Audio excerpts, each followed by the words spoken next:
आप राहुल गांधी जी की जर्नी को कैसे देखते I think he's a misfit into politics. Failed राजनेता इसलिए रहे क्योंकि वो मिसफिट है। क्या पता वो अच्छे कुक हो सकते थे, क्या पता वो अच्छे कॉर्पोरेट में एक अच्छे सीईओ हो सकते थे, ठीक है, तो शायद वो बड़े सक्सेसफुल होते। लेकिन आज जैसे मैंने बोला ना आपको, एक नॉन मेरिटोरियस व्यक्ति को अगर आप, क्योंकि वो नेता पुत्र उसको आगे बढ़ाएंगे, तो ये ढोने का काम है। तो क्या जनता उनकी मैच्योरिटी का वेट करती रहेगी? We want a leader who is himself matured, who himself evolved, and who can have leadership in this country, and that is the Prime Minister Narendra Modi. ये तो मसूरी वेल्टिनेटर पे है आपने बताया, लेकिन इसका कारण क्या है? एज अ यूथ लीडर, अगर आपको मौका मिलता है मसूरी को गवर्न करने का, मसूरी के एडमिनिस्ट्रेशन पर कंट्रोल पाने का मौका मिलता है, तो आप क्या चेंज करना चाहेंगे और आप क्या चैलेंजेस फेस करने वाले फिलहाल जो सिचुएशंस हैं? मेरा मुख्य उद्देश्य है युवाओं का, महिलाओं की आवाज उठाना। कि मसूरी के लिए एक पॉलिसी रिवीजन होना चाहिए, एमडीडी का एक पॉलिसी रिवीजन होना चाहिए, और कहीं ना कहीं एक बैलेंस्ड अप्रोच गरीब और अमीर की घर बनाने की, एक रेजिडेंशियल कॉलोनी की होनी चाहिए। टूरिस्ट के लिए पॉकेट पार्किंग्स बननी बहुत नेसेसरी है। आज हमने कैंगरेक में इतनी बड़ी पार्किंग बना दी, लेकिन कौन वहाँ गाड़ी लगा रहा है? We should have permanent comfortable shuttle services. तो आप कोई ऐसी अनाउंसमेंट कर सकते हो that will change the face of Mussoorie, fate of Mussoorie? Health facility should be focused on education. Shobhana Bharti जो बिरला की हेड है, जो हिंदुस्तान टाइम्स की भी हेड है, she was donating 100 bed hospital to us, ठीक है। मैं उसको रिवाइव करना चाहूँगा। एक मसूरी का ट्रेन प्रोजेक्ट था जो मसूरी में आया, मैं उसको रिवाइव करना चाहूँगा। मैं चाहूँगा कि देहरादून बेल्ट में जितना रैम्पेंट इलीगल कंस्ट्रक्शन हो रहा है उस पर नकेल कसे, मैं ये करना चाहूँगा। जितने भी सेंसिटिव जोन्स में खनन हो रहा है, मैं उसको खत्म करना चाहूँगा। पीएम हो गए, सीएम हो गए, ये क्या युवाओं को भागीदारी देने में, एडमिनिस्ट्रेशन देने में, पावर देने में देरी कर रहे हैं? तो आप समझिए हमारा पार्टी टोटली युवा सेंट्रिक है। कैसे? नितिन नवीन जी, किसी ने सोचा था? कोई सोच सकता है कि एक सामान्य परिवार का युवा जो बिहार में बैठे बैठे आप एक विधायक था, ठीक है, उसको पता भी नहीं था कि उसके कल के प्रोग्राम्स क्या होंगे, वो एकदम से राष्ट्रीय अध्यक्ष की घोषणा हो जाती है। इसका मतलब पार्टी कितना देखती है युवाओं को। हमारी पार्टी में अभी कोई ऑफिशियल गाइडलाइन तो नहीं है, लेकिन आप जितने भी युवा मोर्चा के अध्यक्ष देखेंगे, दे आर ऑल बिलो 35। नमस्कार दोस्तों, आज हम उत्तराखंड के उस शख्स से आपको मिलाने जा रहे हैं जिसको ना सिर्फ कानूनी दांवपेच की समझ है, बल्कि उत्तराखंड के युवाओं का चेहरा बनके, उनकी आवाज बनके हुए वो राजनीति में उभर रहे हैं। जी हाँ, उन्याल जी, ये ना सिर्फ सुप्रीम कोर्ट और हाई कोर्ट की वकालत जानते हैं, वहां पे वकालत करते हैं, और भारतीय जनता पार्टी के युवा मंत्री भी हैं, युवा मोर्चा में मंत्री हैं। उन्याल जी, धन्यवाद आपका, आपने हमको। Thank you, my pleasure. तो सेंट जॉर्ज कॉलेज से आप पढ़े हुए मसूरी के, उससे लेकर सुप्रीम कोर्ट और हाई कोर्ट की वकालत से लेकर आज आप राजनीति में उतरे हैं, क्या विजन है आपका? देखिए, ये मेरा सौभाग्य है और मेरे पिताजी, मेरे माताजी की मेहनत है कि एक सामान्य परिवार से मैं आता हूँ। और जब मैं सामान्य परिवार से आता हूँ तो मैं एक जनता के सामने या अपने मित्रों के सामने एक सैड स्टोरी नहीं रखना चाहता। मेरे पिताजी माताजी ने जो मेहनत करी है, उसके बलबूते में एक अच्छे स्कूल से मेरे को शिक्षा मिली, मेरी बहन को भी एक अच्छे स्कूल से शिक्षा मिली। और जब हम शिक्षित हुए, जब मैंने अपनी एजुकेशन कंप्लीट करी, उसके बाद मैंने ग्राफिक से बीबीए किया, फिर मैंने उत्तरांचल यूनिवर्सिटी से एलएलबी किया, फिर एलएलएम किया, और फिर मैंने एक्टिव वकालत करनी स्टार्ट करी। मैंने डिस्ट्रिक्ट कोर्ट से शुरुआत करी थी, फिर मैं हाई कोर्ट ऑफ दिल्ली और सुप्रीम कोर्ट ऑफ इंडिया, एक एएसजी हमारे एक्स बहुत सीनियर लॉयर है मिस्टर सिद्धार्थ लूथरा, उनके साथ मुझे काम करने का सौभाग्य मिला। तो वकालत तो चलती रहती है साथ में, और लेकिन ये जो जन सेवा और जनता के बीच रहने की जो मेरा एक तरीके से मन रहा है, वो शुरू से रहा है। जब से मेरे पिताजी अध्यक्ष नगर पालिका रहे 2008 से 13 के कार्यकाल में, उससे पहले भी मैंने घर में एक सामाजिक जीवन देखा है, कैसे लोग आते हैं अपनी समस्या बताते हैं। तो मेरा शुरू से ही ये कम से कम 15, 18, 20 वर्षों से थॉट था कि मैं जन सेवा में आऊं, जनता के बीच में आऊं। तो आज मैं कोशिश करता हूं कि मैं अपनी वकालत को भी बैलेंस करूं और अपने पॉलिटिकल जितनी भी मेरी रीजनिंग है, जितनी मेरी पॉलिटिकल एम्बिशंस है, उनको भी बैलेंस करूं। जैसे पहली बार मैं आपको जाना तो आपके नाम से जाना, लेकिन जब आपका बैकग्राउंड चेक किया मैंने, आपके पिताजी के बारे में जाना, फिर आपके जो वाइफ है उनके पिताजी, तो क्या ये फैमिली प्रेशर था, जैसे आप बोल रहे हैं मन था, क्या ये फैमिली की लेगेसी को आगे बढ़ाने के लिए मन बना, या फिर सच में आपको लगता है कि राजनीति में आगे कुछ करना चाहते हैं आप? मैं आपको एक बड़ी अच्छी बात बताता हूँ, और आप एक किसी भी पुत्र या पुत्री से पूछेंगे, maximum, I won't say holistically, but maximum लोग आपको यही बोलेंगे कि हमारे पिताजी माताजी जो राजनीति में हैं, उन्होंने कहा राजनीति में नहीं आना है।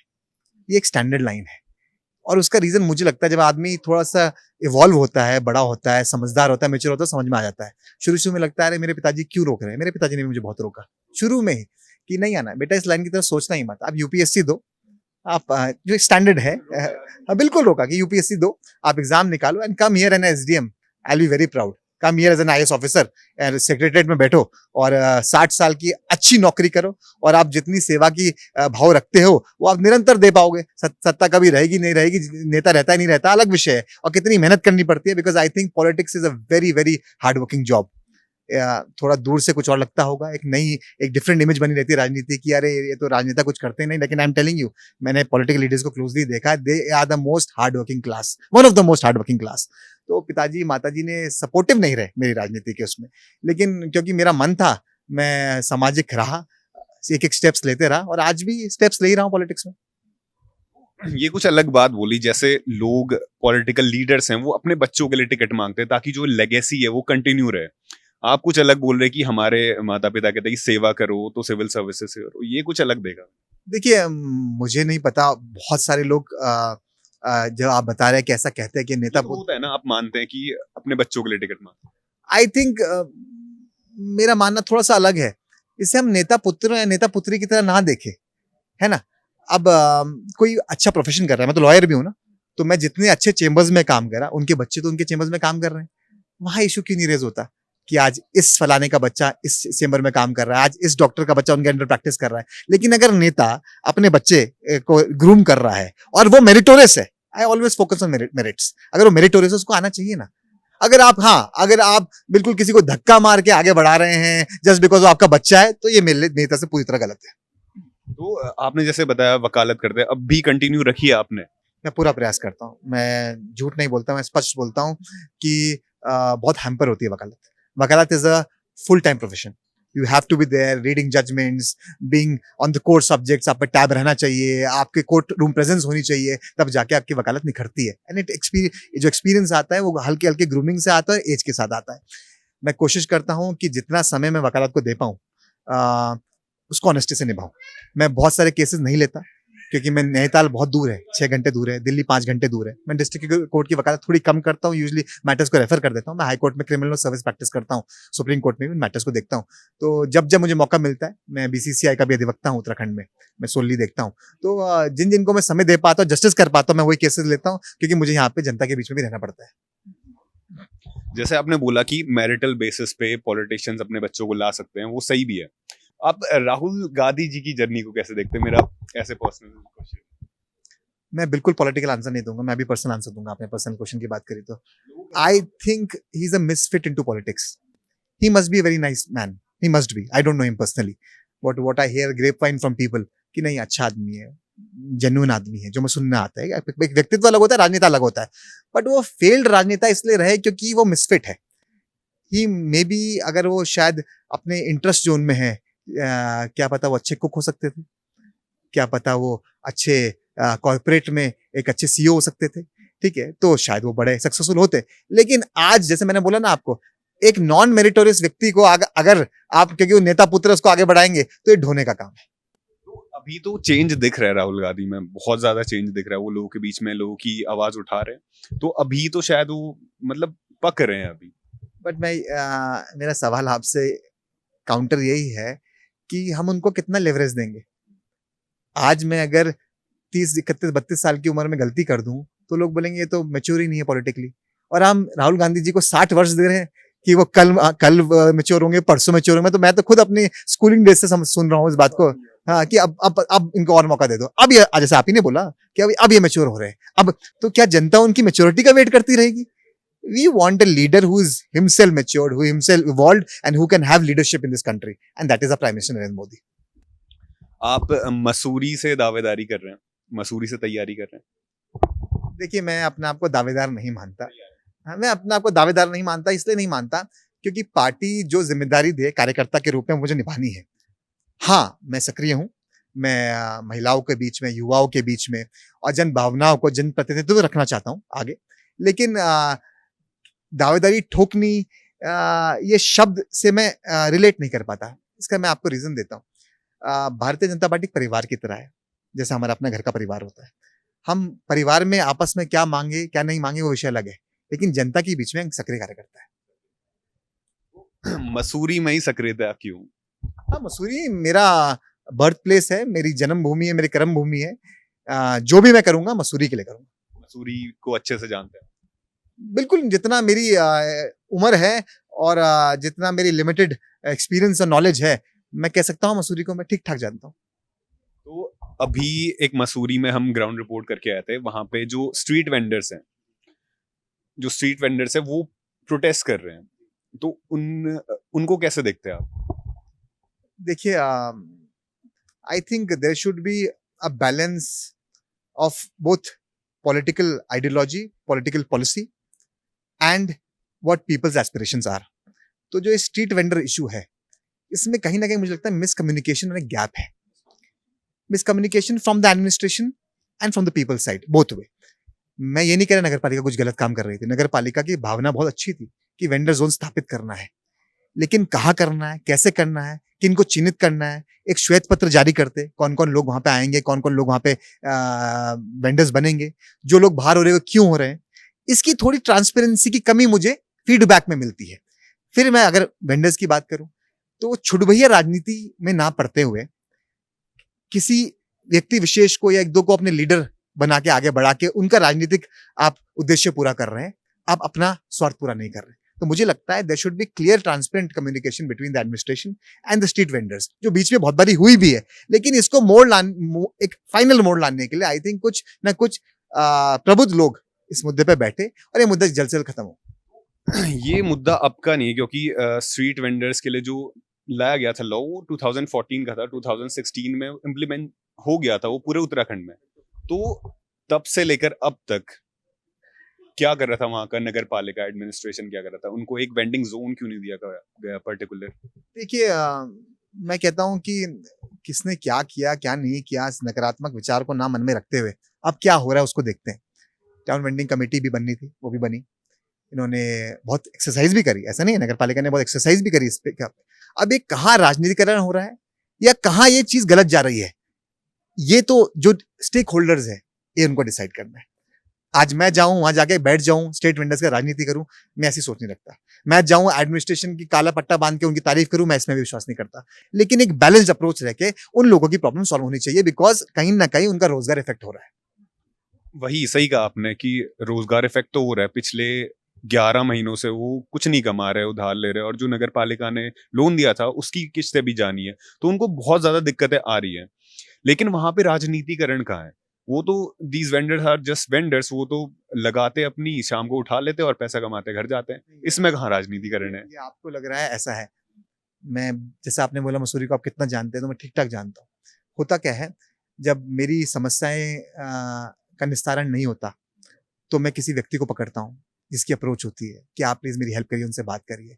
फिर उस व्यक्ति विशेष के अपने इंटरेस्ट क्रिएट हो जाते हैं। ठीक है, मैं किसी नेता की बात नहीं कर रहा हूँ, मैं तो उन्हीं की बात कर रहा हूँ जो लोकल लीडर्स क्रिएट वहां पे एक मेस क्रिएट कर रहे हैं। ठीक है, तो चाहे वो विपक्षी हो, चाहे वो भाजपा को गिराने की कोशिश कर रहे हो, चाहे वो एडमिनिस्ट्रेशन को गिराने की कोशिश कर रहे हो, तो मैं चाहता हूँ वो साफ नीयत से काम करें। हमारी जो चेयरमैन वहां पे, आप उनसे बात करिए। हमारी चेयरमैन भी इतनी बैलेंस्ड, इतनी लचीली होनी चाहिए, इतनी फ्लेक्सिबल होनी चाहिए कि उनकी बात सुने और इसको निस्तारण करे। अब क्योंकि मुद्दा बहुत आगे बढ़ चुका है, जो मैं बातें बोल रहा हूँ ये लास्ट कम से कम 6-8 महीने से चलती हुई आ रही है। तो ऐसा नहीं है कि कुछ नई बात होने वाली है। अब तो मेन है कि जो एडमिनिस्ट्रेशन ने डिसीजन लिया है, ठीक है, वो कितना संवेदनशील, हटाने का और लगाने का भी। ऐसा नहीं है सिर्फ हटाने का। हटाने के बाद उनको चिन्हित जगह दी गई है, शायद वो जो जितना मेरा संज्ञान में, वो चिन्हित जगह को लाइक नहीं कर रहे हैं कि वो मॉल रोड से बाहर है। ठीक है, mall road can not have, anybody can not have a right on mall road to sit. कल के दिन मैं भी बोलूंगा मुझे भी बैठना है, या परसों कोई बोलेगा किसी को बैठना है। लेकिन जो बैठे हुए थे, इतने समय से बैठे हुए थे, उनको मैं बोल रहा हूँ ना, उनको सेंसिटिव तरीके से एक ऐसी व्यवस्थित जगह बिठानी चाहिए और उनको भी बात माननी चाहिए। और जो लोग छूट रहे हैं उनको भी एक चांस ऑफ रिप्रेजेंटेशन देना चाहिए। हमारी लॉ में है audi alteram partem, right to be heard, तो उनकी बात भी सुननी चाहिए और एक सेंसिटिव वे में उनका काम होके एक आउटकम निकलना चाहिए। या होना तो चाहिए काम, लेकिन फिलहाल नहीं हो रहा है। तो आप मसूरी की पॉलिटिक्स को असाइड रख के मसूरी को कैसे देखते हैं? क्या वो जैसे मैं देख रहा था दिल्ली देहरादून एक्सप्रेसवे बन गया तो बहुत जल्दी जल्दी टूरिस्ट आ रहे हैं, तो मसूरी इतना केपेबल नहीं है, इतनी कैपेसिटी नहीं है कि इतनी गाड़ियां को रख सके, इतने लोगों को एक साथ हैंडल कर सके। मसूरी कैसे बदल रहा है बीते 10 सालों में या फिर 15 सालों में? आपकी नजरों के सामने कैसे बदला? देखिए, अगर मैं मसूरी विधानसभा को मैं देखता हूँ तो मैं 3 भागों में देखता हूँ। एक जो आपने बताया हमारा मसूरी हिली साइड, एक जो ये जाखन, राजपुर, भगवनपुर साइड है जो एक्सपैंड हो रहा है, एक थोड़ा हमारा सिल्ला, सिरोना, बुनियाल गाँव, ये जो हमारा रूरल बेल्ट है। ये 3 भागों में मैं मसूरी को देखता हूँ। अब मसूरी के लिए मेरा मानना है एक सिंगल टेम्पलेट डेवलपमेंट मॉडल नहीं हो सकता। जैसे कि मैंने बताया Mussoorie is very diverse. Mussoorie has these 3 मुख्य बेल्ट्स है। Mussoorie has to have region specific development model, right? अब जब आपने बात करी मसूरी हिल स्टेशन की, तो मैं उस मॉडल पे आगे आता हूँ। मसूरी को क्वीन ऑफ हिल्स बोला जाता है। मसूरी एक सामान्य जगह नहीं है। ये एक, मैं कहता हूँ, एक सांस्कृतिक और भावनात्मक प्रतीक है हमारे पूरे देश का। अंग्रेज भी आए, बहुत सारी चीजें अंग्रेजों को भी अच्छी लगी होगी क्योंकि उन्होंने भी वहाँ पे बहुत समय रहे वो, और बिल्कुल बिल्कुल बनाए और बहुत समय रहे, और उनके भी बहुत क्लोज रहा। मुझे दुर्भाग्य इस बात का लगता है, मुझे पीड़ा बहुत है एज अ युवा भी, और मैं बहुत मंचों पे ये बात बोलता हूँ कि जो मसूरी का डेवलपमेंट है वो किसी पॉलिसी के अंतर्गत नहीं हो पाया, एक प्री प्लान तरीके से नहीं हो पाया। Sometimes I don't mince my words, मैं रोकता नहीं अपने शब्दों को जब मैं बोलता हूँ अनऑथराइज स्लम बन चुका है, एक कॉन्क्रीट जंगल बन चुका है मसूरी। तो मसूरी में कहा 5-7 साल 10 साल पहले किस टाइप के क्लाइंटेल आती थी, लोग कितना एंजॉय करते थे, लोग ट्रैफिक जैम फ्री थे। हाँ, एक कंडीशन जरूर है कि पॉपुलेशन बढ़ रही है, सब ये, लेकिन ये चैलेंजेस तो हमें फेस करने पड़ेंगे ना। आपको मसूरी में, जब आप मसूरी आते हैं तो आपको पॉकेट पार्किंग चाहिए जिससे वेट कम हो। आप कैरिंग कैपेसिटी बहुत कम है मसूरी की, ठीक है? वो तो मसूरी आप मानिए क्वार्टजाइट स्टोन में है, लाइमस्टोन स्टोन की बेल्ट में है और हार्ड रॉक में है, इसलिए दूसरे माउंटेन्स के कंपैरिजन इतना कंस्ट्रक्शन झेल लिया है। बट आप कब तक उत्पीड़न करेंगे माउंटेन्स का? आपको, मैं ये जब बात करता हूं तो मैं सबकी बात करता हूं, मैं सरकार की बात नहीं कर रहा, मैं अपनी बात भी कर रहा हूं।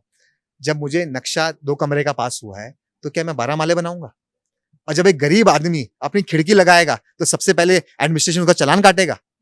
ये डुअल पॉलिसी नहीं होनी चाहिए। आज अच्छी बात है, हमारी सरकार ने एक डी नोटिफाइड नोटिफाइड का सर्वे भी चल रहा है, तो बहुत लोगों को रिलीफ मिलेगी। मैं भी बहुत बार मुख्यमंत्री जी से मिला हूं, मैंने भी ज्ञापन दिए, मैं वीसी एमडीडी उनके पे जाता हूं, उनको बोलता हूं कि मसूरी के लिए एक पॉलिसी रिवीजन होना चाहिए, एमडीडी का एक पॉलिसी रिवीजन होना चाहिए, और कहीं ना कहीं एक बैलेंस्ड अप्रोच गरीब और अमीर की घर बनाने की, एक रेजिडेंशियल कॉलोनी की होनी चाहिए। टूरिस्ट के लिए पॉकेट पार्किंग्स बननी बहुत नेसेसरी है। आज हमने कैंकरेक में इतनी बड़ी पार्किंग बना दी, लेकिन कौन वहां गाड़ी लगा रहा है? We should have permanent comfortable shuttle services, बिल्कुल होनी चाहिए। छोटी छोटी सोच है ना। आप बड़ी पार्किंग करा के मसूरी का भला नहीं कर सकते। आपको लंडौर जोन में, कुलरी जोन में, लाइब्रेरी जोन में पार्किंग का निर्माण होना चाहिए। फिर जिसकी अपनी भूमि है, जिसकी अपनी प्राइवेट भूमि है, उनको आप अलाउ करिए ना पार्किंग बनाने के लिए।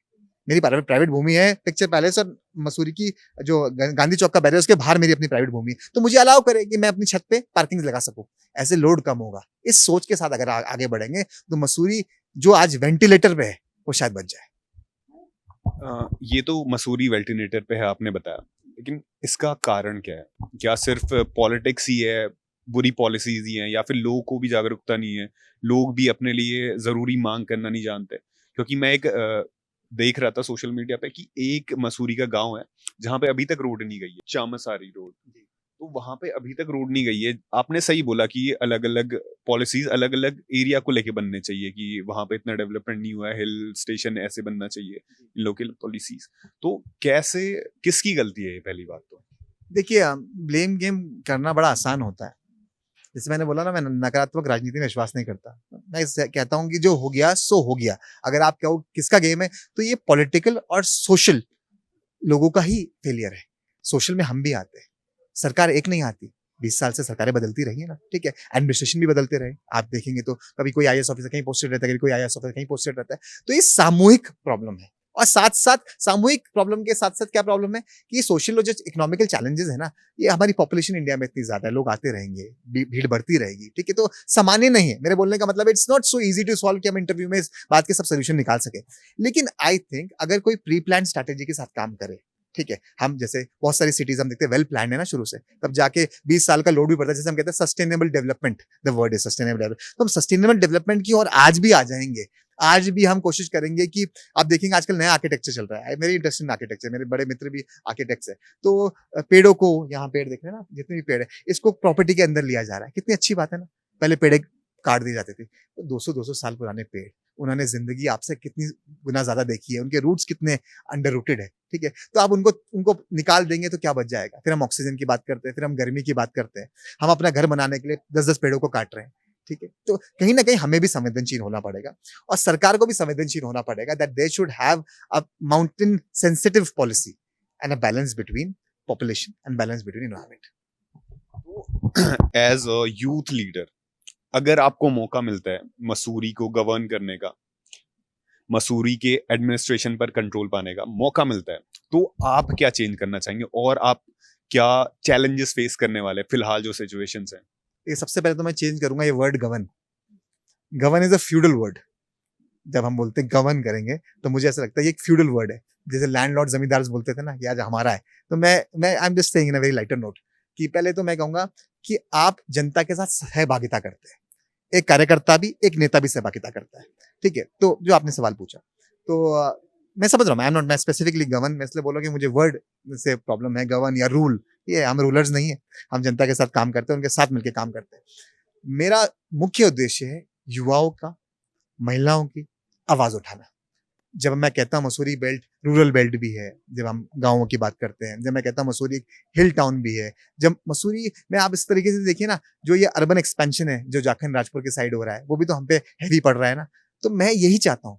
अगर आप मुझसे पूछे तो मुझे तो ये हाई राइज बिल्डिंग्स पसंद ही नहीं आती। हमारा देहरादून जो शहर है, जब हम पुरानी इमेजेस देखते हैं, आप भी देखते होंगे, गूगल अर्थ की इमेजेस देखते होंगे और अब की देखते हैं, कितना चेंज हो गया। हाँ, बहुत लोड भी था, बहुत नेसेसिटी भी थी, बहुत मजबूरियां भी थी, लेकिन अब वो मजबूरियां को थोड़ा सा दरकिनार करके हमें अपने उत्तराखंड वालों के लिए सोचना पड़ेगा। That हर व्यक्ति बाहर का आके, स्टेट का आके यहाँ इन्वेस्टमेंट ना कर सके अनाप शनाप रीजंस की वजह से। ऑफकोर्स गवर्नमेंट उनको बुला रही है, एमओयू साइन कर रही है, पॉपुलेशन को एम्प्लॉयमेंट मिल रही है, वो विषय अलग है, लेकिन यहाँ आके बड़े बड़े रिजॉर्ट बन रहे हैं और बड़े बड़े खाले नाले को खोदा जा रहा है और देखा जा रहा है कौन लोग है, ये तो बाहर वाले लोग हैं। क्यों? वो पॉलिटिशियंस की बिना पे हो रहा है। मैं कह रहा हूँ जिसके बिना पे भी हो रहा है, जिसके बिना पे भी हो रहा है, तो ये नैतिकता नहीं है। अगर आपको काम करना, आपने मुझसे मेरी पॉलिसी पूछी, मुझसे मेरी सोच पूछी, तो आपको आपकी नेतृत्व क्षमता इतनी होनी चाहिए that you should be accountable, you should be transparent with public. आपको झूठ नहीं बोलना। मैंने आपको बोला ना, I won't put any sad story. आज मैं आपसे मिलने आया, गाड़ी से आया है ना, आया, ठीक है, चलो हाइब्रिड कार है, आज हम भगवान की दया से मोदी जी का वो भी फॉलो कर रहे हैं कि उस गाड़ी में, मेरे पास तो पहले से थी ना, अब कोई इंसिडेंस हो गया, मगर ठीक है, वो नहीं होता तो हम जो संसाधन है और वो भी यूज करते। मेरे घर में कोई छत नहीं टपक रही थी, मेरे घर वालों ने मुझे ऐसा कमरा दिया जहाँ मैं पढ़ सकूं अच्छे से। ये सब किसकी मेहनत है? मेरे घर वालों की मेहनत है ना। तो आज जब उन्होंने मुझे इस मुकाम पे पहुंचाया है कि मेहनत करके, अपने संस्कार देके कि मैं आगे बढ़ रहा हूं, तो मेरा उद्देश्य है कि अटल जी ने बोला था ना कि कदम मिलाकर चलना होगा, तो कदम मिलाकर चलना होगा, अपने जनता, अपने युवाओं को, अपने साथियों को साथ लेकर चलना होगा, तभी मसूरी बदल पाएगा। और एक जैसे मैं देखता हूँ आजकल पॉलिटिशियन बहुत बड़ी बड़ी बातें नहीं करते कि हम ये कर देंगे, वो कर देंगे, गाय दे देंगे, भैंस दे देंगे, तो आप कोई ऐसी अनाउंसमेंट कर सकते हो that will change the face of Mussoorie, fate of Mussoorie? देखिए, there were many projects which my father wanted to bring during his tenure when he was the chairman of Mussoorie. I'm talking about the 2008-2013 tenure. हमारे मसूरी में hospital नहीं है। किसी को आप heart attack तो छोड़िए, किसी को फर्स्ट एड से ऊपर भी कुछ चाहिए होता है ना, उसको देहरादून भागना पड़ता है। बिल्कुल रेफर सेंटर ही बन गया है। मेरे पिताजी को स्वयं चोट लगी थी, उनकी चोट डायग्नोस हुई देहरादून में 3 महीने बाद। मसूरी में तो सिर्फ, अब सब लोग बोलेंगे अरे इनको ये नहीं देख पाए तो और किसको देख पाएंगे। आप समझ रहे हैं ना, जब आदमी अपने जनप्रतिनिधि हो मसूरी में, उनका इलाज नहीं हो पा रहा है, तो जनता का इलाज क्या होगा? ये दुर्भाग्यपूर्ण बात है। तो health facility should be focused on education. अब हमारे पास एक एमपीजी कॉलेज है, तो बच्चे बड़े कम आते हैं, प्रोफेसर बैठे हैं, खाली बैठे हैं, काम कुछ हो नहीं रहा है, ठीक है, तो उनकी गलती भी नहीं है ना, उनको प्रोत्साहन तो देना पड़ेगा। श्री श्री रविशंकर जी की एक यूनिवर्सिटी का प्रोजेक्ट ला रहा था, मैं उसको रिवाइव करूंगा। श्री श्री रविशंकर जी आए थे, was trying to bring a project in Mussoorie, जो पूरा fully sponsored by him. Shobhana Bharti जो बिरला की हेड है, जो हिंदुस्तान टाइम्स की भी हेड है, she was donating 100 bed hospital to us. ठीक है, मैं उसको रिवाइव करना चाहूंगा। एक मसूरी का ट्राम ट्रेन प्रोजेक्ट था जो मसूरी में आया, मैं उसको रिवाइव करना चाहूंगा। मैं चाहूंगा देहरादून बेल्ट में जितना रैम्पेंट इलीगल कंस्ट्रक्शन हो रहा है उस पर नकेल कसे, मैं ये करना चाहूंगा। जितने भी सेंसिटिव जोन्स में खनन हो रहा है मैं उसको खत्म करना चाहूंगा। तो जो जो मेरे अंडर चीजें आ सकती है, जब भी मैं जनप्रतिनिधि, जितना भी मैं प्रतिनिधित्व कर पाऊं मसूरी का, मैं दिल से करूंगा, जिससे मैं शीशे में देख पाऊं और मैं बोलूं रात को मैं घर आऊं, मेरे घर का नाम मसूरी में बनी है, वैसे मैं आनंद बुनियाल, लोग मुझे बाहर से जानते हैं, तो मैं आंखें मिला पाऊं अपने आप से कि नहीं यार, आई कैन स्लीप वेल, कि जो मैंने आज कार्य किया अच्छा कार्य किया। गवर्नर नहीं बल्कि लीडर बन गए। बिल्कुल राइट, बिल्कुल right। ये तो जो फॉर्मर गवर्नर्स या फिर लीडर्स बोले उन पे भी उंगली उठाता है कि वो ये सब नहीं कर पाए, क्योंकि ये तो बेसिक है, एजुकेशन बेसिक है, हेल्थ केयर बेसिक है। मुझे एक और चीज लगती है इसमें, कि थोड़ी सी ना जनता को भी हमें स्टेबिलिटी देने की जरूरत है, जो इस बार उन्होंने दी। जब सरकारें चेंज होती रहती है ना, तो 5 साल तक बहुत आदमी, हमारे माननीय मुख्यमंत्री जी है, ठीक है, आज उनको दूसरी बार मौका मिला, आप देखिए ना कितना अच्छा काम कर रहे हैं। ठीक है, हमारे युवाओं को कितनी नौकरियां मिल रही है, 28,000 से ऊपर नौकरियां मिल चुकी है। हम बात करते हैं, जब अभी मैंने सेंसिटिव जोन की बात करी कि इकोलॉजिकल बैलेंस रहना चाहिए, आपने हमारा कॉरिडोर की बात करी, आपने कॉरिडोर देखा कितना अच्छा 18 किलोमीटर का कॉरिडोर बना है, जिसके नीचे से एलिफेंट, जिसके नीचे से लेपर्ड भी पास कर रहे हैं। ठीक है, इस सोच के साथ हमारा आज हम बात करते हैं वाइब्रेंट विलेजेस की बात करते हैं, आज होम स्टेज को बढ़ाने की योजना हमारी आगे बढ़ रही है। आज 4 धाम की कनेक्टिविटी देखिए कितनी अच्छी हो गई है। आज आप यूजीसी देखिए, आप सॉरी यूसीसी देखिए, जो हमारा फर्स्ट लॉ हमारा स्टेट लेके आया है, आप एंटी कॉपिंग कानून देखिए, तो कहीं ना कहीं हम अच्छी दिशा में है, क्योंकि हमें स्टेबिलिटी मिली है। जब हमें एक और हिस्टोरिक मैंडेट मिलेगा तीसरी बार सरकार का, तो आप देखिएगा उत्तराखंड हमारा और ट्रैक पे आएगा, और जैसे मोदी जी ने बोला था, ये दशक उत्तराखंड का दशक है। व्हाट अबाउट मसूरी, जो फिलहाल लीडर हैं और फॉर्मल लीडर्स, फिलहाल में बहुत सारी दिक्कतें हैं, तो क्या चेंज होना चाहिए? जैसे आप बोले आपको मौका मिलना चाहिए। देखिए, अब मिलना चाहिए नहीं चाहिए तो मेरी पार्टी तय करेगी। आपको नहीं, मतलब पर्टिकुलर आपको नहीं, जो फिलहाल लीडर्स हैं, फिलहाल जिनके हाथों में नेतृत्व है, जिनके हाथ में एडमिनिस्ट्रेशन है, उनको बदलना चाहिए। ठीक है, आजकल का जो युवा है ना, अब वो सिर्फ रैलियों में नहीं आना चाहता, अब वो जन भागीदारी चाहता है राजनीति में। वो चाहता है वो भी आए, वो भी डिसीजन मेकर बन सके। आप समझ रहे हैं? हम भी तो चाहते हैं ना हमारी एनर्जी पॉजिटिव वे में चैनलाइज हो। अब हमारी एनर्जी अगर 10 50 15 साल बाद चैनलाइज होगी तो एनर्जी बचेगी कितनी? एक एज भी तो अगर मेरे जैसा युवा या जो भी राजनीति के टुवर्ड्स आगे देखता है, सबसे पहले तो धैर्य, जिसे कहते हैं पेशेंस होना चाहिए। I can't get everything today on my table, है ना? पहले स्टार्टर्स आते हैं, आपने सूप पीता है, फिर उसके बाद मेन कोर्स आता है, फिर डेजर्ट आता है, अच्छे हल्के-हल्के चीज़ें, अच्छी चीज़ें बढ़ती रहती है। तो आई एम नॉट इम्पेशेंट। मुझे पता है, मेरे को अपनी क्षमताओं पे भरोसा है, मुझे अपने संस्कार पे भरोसा है, मुझे अपने व्यवहार पे भरोसा है, और मुझे अपने परिवार और जितने जनता के लोग जो मेरे साथ जुड़े हैं, युवा, वो मुझे उन पे भरोसा है। कहीं न कहीं जब मेरा वो साथ दे रहे हैं, तो जब भी मुझे मौका मिलता है, जिस भी पद का मौका मिलता है, जब मैं पद बोलता हूँ तो I don't go about politics of पद। मुझे लगता है पॉलिटिक्स ऑफ रिस्पॉन्सिबिलिटी होनी चाहिए। ठीक है, आप पे जो दायित्व मिला, आपकी जिम्मेदारी है। सिर्फ इलेक्शन टाइम में आप लोगों के दरवाजे खटखटा रहे हैं, वो राजनीति नहीं होती। आप निरंतर जनता के साथ सक्रिय रहे, जनता के साथ आप निरंतर संबंध बना रहे हैं, वो राजनीति होती है। तो जब भी मौका मिला या जैसा भी मिलेगा, जैसा मैं काम कर रहा हूँ उसको मैं और ऊर्जा के साथ काम करूँगा। बहुत सही बात कही आपने, दायित्व जिम्मेदारी है। तो एक आखिरी सवाल कि जो हमारे लीडर्स हैं, जो ऊपर हैं अभी फिलहाल, पीएम हो गए, सीएम हो गए, ये क्या युवाओं को भागीदारी देने में, एडमिनिस्ट्रेशन देने में, पावर देने में देरी कर रहे हैं? क्योंकि मतलब युवाओं को मिल रहा है, मौका मिल रहा है, लेकिन बहुत ज्यादा जैसे होना चाहिए वैसे नहीं हो रहा है। बहुत अच्छा सवाल पूछा आपने। यही तो मैं बोलना चाह रहा हूँ कि हमारी भारतीय जनता पार्टी, मैं क्योंकि सिस्टम में हूँ, मैं संगठन का एक छोटा सा पार्ट हूँ, I am just a clog in the wheel. तो आप समझिए हमारा पार्टी टोटली युवा सेंट्रिक है। कैसे? नितिन नवीन जी, किसी ने सोचा था? कोई सोच सकता है कि एक सामान्य परिवार का युवा जो बिहार में बैठे बैठे आप एक विधायक था, ठीक है, उसको पता भी नहीं था कि उसके कल के प्रोग्राम्स क्या होंगे, वो एकदम से राष्ट्रीय अध्यक्ष की घोषणा हो जाती है। इसका मतलब पार्टी कितना देखती है युवाओं को। हमारी पार्टी में अभी कोई एक ऑफिशियल गाइडलाइन तो नहीं है, लेकिन आप जितने भी युवा मोर्चा के अध्यक्ष देखेंगे, दे आर ऑल बिलो 35। ये भी एक अनऑफिशियल एक तरीके से रूपरेखा बन रही है। ठीक है? हम जैसे युवाओं को प्रमोट किया जा रहा है कि अपनी बात रखें, आपका इंटरव्यू रख सके, अपनी बात आगे बढ़ा सके, ठीक है? तो आप देश की पूरी परिस्थिति देखेंगे, आप कितने मुख्यमंत्री देखेंगे? आज मैक्सिमम मुख्यमंत्री बिलो 50 है। बिल्कुल युवा सेंट्रिक हो रहा है। तो ऐसे युवा सेंट्रिक पूरा हमारा उत्तराखंड भी होगा और कहीं न कहीं आप देखेंगे कि हम युवाओं को बहुत अच्छी भागीदारी मिलेगी। धन्यवाद आपका। आर्यन देव उनियाल जी। तो ये चुनाव के दांवपेच भी जानते हैं, राजनीति को भी जान रहे हैं। अभी पार्टी का हिस्सा है लेकिन धीरे-धीरे बढ़ रहे हैं और लोगों की ज़िम्मेदारी है कि ऐसे लोगों को आगे बढ़ाया जाए। नॉर्मली क्या होता है कि लोग या लेमैन सोचते हैं कि जो पॉलिटिशियंस होते हैं वो अपनी अपने लिए पॉलिटिक्स जॉइन करते हैं, अपने हित के लिए पॉलिटिक्स ज्वाइन करते हैं, लेकिन ऐसा नहीं होता। आप ही में से कुछ लोग युवा निकलते हैं, कुछ लोग ऐसे निकलते हैं जो बदलाव लाते हैं और उन्हीं बदलाव लाने वाले लोगों से हमको आपको मिलाना है, जैसे उनियाल जी हैं। ऐसे ही लोगों से हम आपको मिलाते रहेंगे, उसके लिए देखते रहिए न्यूज़ वाला नेटवर्क। धन्यवाद।